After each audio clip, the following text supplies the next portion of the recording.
everyone, my name is Raquel Forsgren. I'm the founder of Living Yoga Therapy based here in Chicago.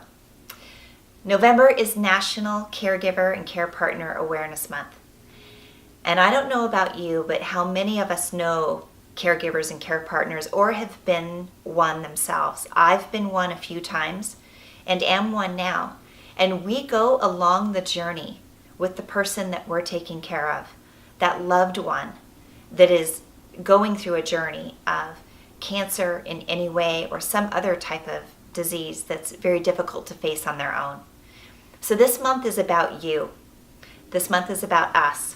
And I've created a host of materials and resources that are free for you to leverage to help manage the emotions that you're going through as a caregiver and care partner, and just to help you get a little bit more calm, a little bit more resilient in how you're living your own life, because you need the care too.